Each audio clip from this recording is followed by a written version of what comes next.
we're going to do now is we're going to apply the steady state equations, but we're going to do it for a system with an infinite number of states.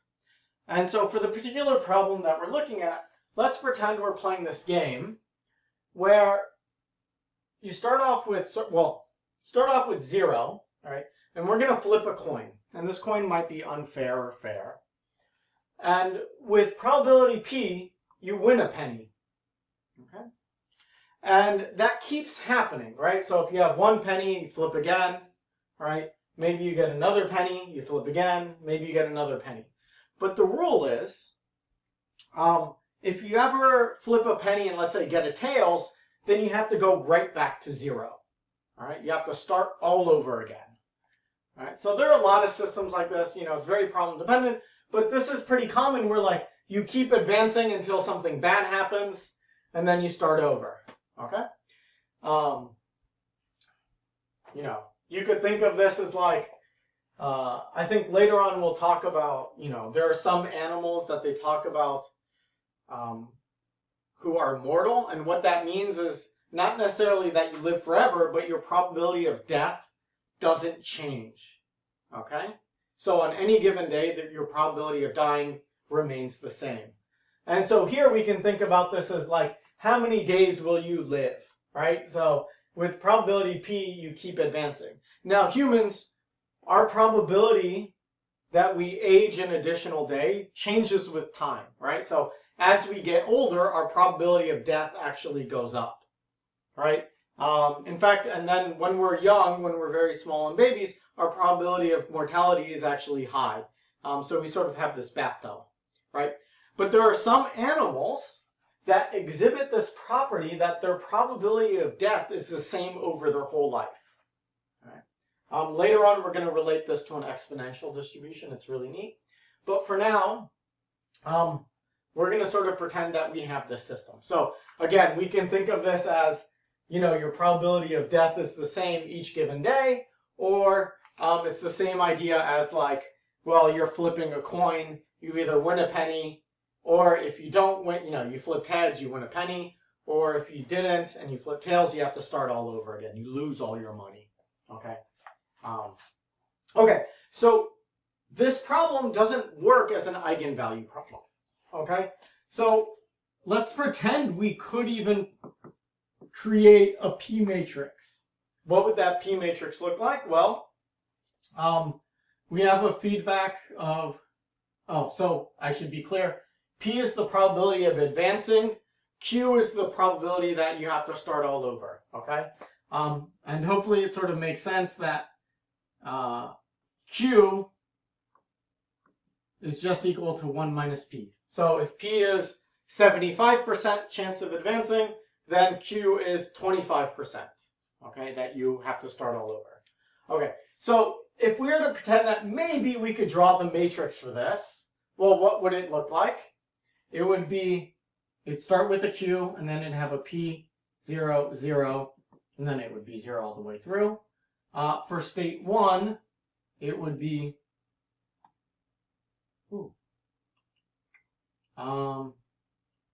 Q, 0, P, 0, 0, dot, dot, dot. The next state would be 0, Q, 0, P, 0, dot, dot, dot.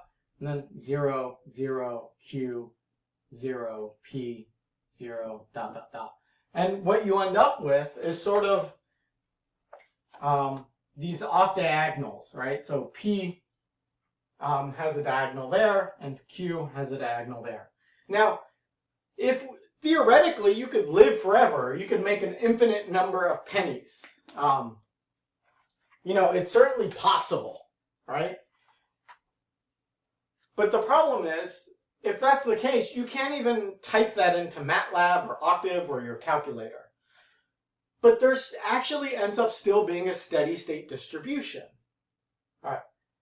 So how do we go about solving for that steady state distribution if we can't solve the eigenvalue problem, or we can't take this P matrix to some infinity power?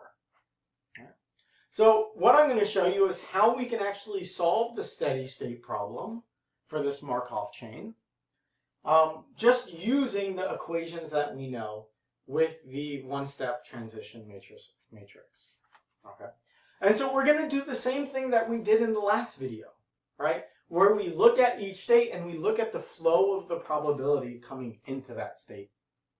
Okay, so let's start with pi 0. So pi 0 is, I guess, you live 0 days or something like that, or you have 0 pennies, right?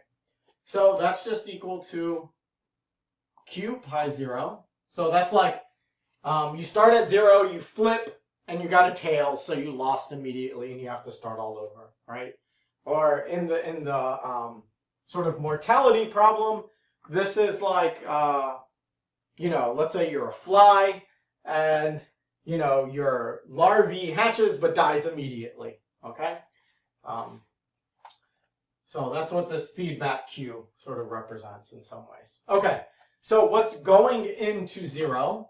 We have Q pi 0. All right. We also have Q pi 1, Q pi 2, and in fact, every state with probability Q will feed into 0.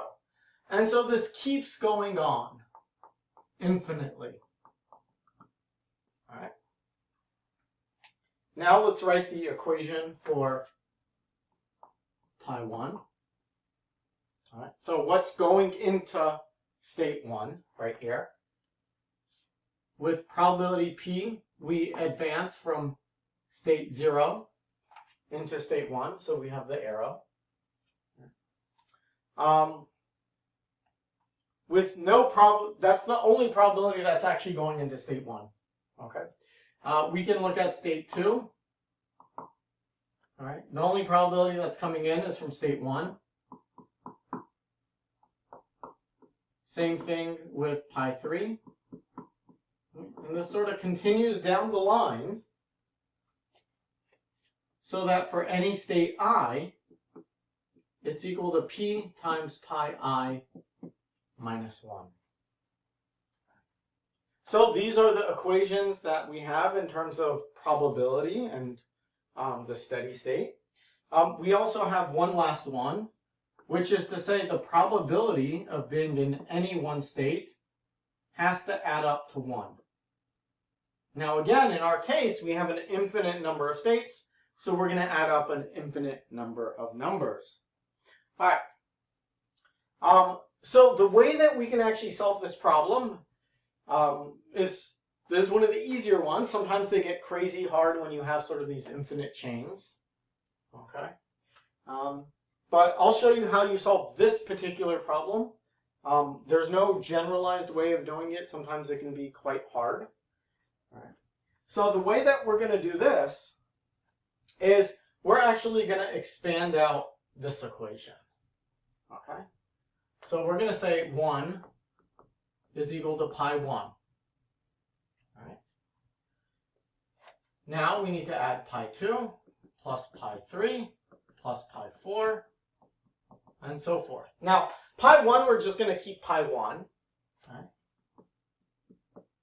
But for pi 2 we're going to write it in terms of pi 1. Right? So we can write that as P pi 1. We're going to take the same approach with pi 3. Pi 3 is equal to P pi 2, but we already know what P pi 2 is. It's P pi 1. So that means pi 3 is just equal to P squared pi 1. Right? And in fact, you can sort of generalize this equation so that any pi I, right? So actually let's do pi 4, right, just for fun. It's P times pi 3. Well, that's just going to end up being P to the third times pi 1. So in fact, for any pi I, it's just given by P to the I minus 1 times pi 1. All right, so what does that mean? So here we have P squared pi 1. Then we're going to, for pi 4, we're going to have P cubed pi 1 plus P to the fourth pi 1. And this goes on infinitely long. All right. So if we want to write this down as a sequence, or sorry, a series, I guess, a summation, infinite summation, this is actually, you'll see it as a geometric series, right? So if I want, I could put p to the 0 here, right? And then we have p to the first power, p squared, p cubed, p to the fourth. And so I can factor out pi, and I get p0 plus p1 plus p2, or p squared, plus p cubed plus p to the fourth, and so on. All right, so hopefully you learned this in calculus, that the series actually converges when p is less than 1. All right. So another way that we can write this is the sum of p to the I power, or I'll just say p to the n, where n equals 1 to infinity. So all this stuff can be written as this summation. Now, this summation, again, it's a geometric series,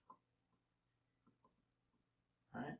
And when you add it all up, okay, so usually you see it as the sum, and this should not be 0, this should be 1, or it should not be 1, it should be 0. Usually when you see this series, you'll see it as like the sum of r to the n power. Okay, so if you go to Wikipedia, that's what they'll write.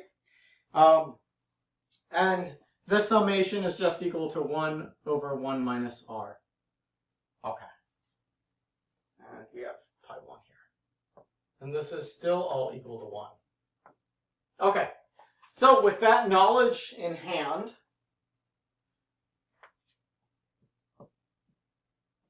we know that this summation is just equal to 1 over 1 minus p. Right? And this now allows us to solve for pi 1. So pi 1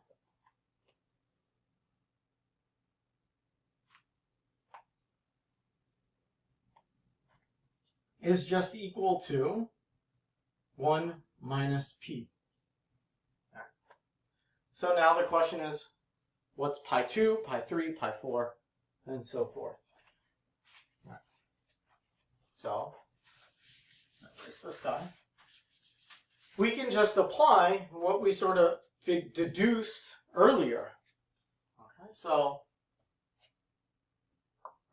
pi 1 is 1 minus p. Pi 2 is going to be p times that. Right, so we get p times 1 minus p. Pi 3 is going to be p squared 1 minus p. P 4 is going to be p cubed 1 minus p. P5 is going to be p to the fourth times 1 minus p. Okay, so let's pretend, I don't know, you're doing some like psychotic suicide drill like in basketball, where what you have to do is shoot a basket, and if you make the shot, you have to step 1 step back, shoot a basket, step 1 step back, shoot a basket, step 1 step back, shoot a basket. Okay? And we're going to assume that your probability of making the shot amazingly stays the same regardless of what distance. Actually, no, let's delete. I don't like that example. Let's do the mortality of the bug, because I actually like that one better. Okay? So the question becomes, let's say you're a bug. My question is, let's say I find you on any given day. Okay? And you're a bug that gets reincarnated. Okay? So you live, you die. You live, you die. So it's kind of like Groundhog's Day or Edge of Tomorrow or whatever, some movie like that. Right? And the question is, if I were to go find you on a random day, how old might you be? Okay? And so what we're going to assume is that on any given day, you live that day and you go on to the next with probability 0.7. Okay. Oh, and actually I made a little mistake here. This should be P0. All right. Yeah. So all these, well, whatever, doesn't matter. Okay, so I accidentally shifted the indices by 1. Okay. But the methodology stays the same. Okay. So that means you're 1 day old or you were just born with probability 0.3. Okay. You're 2 days old, which is you'll be 0.3 times 0.7, which is 0.21. All right. You're 3 days old. Let's say you're a bug or a fly. With 0.7 times 0.21, I don't know what that is.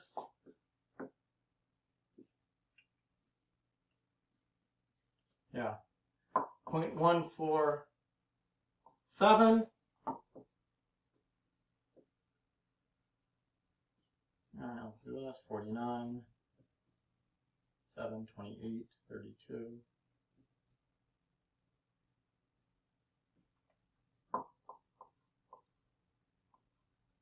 All right.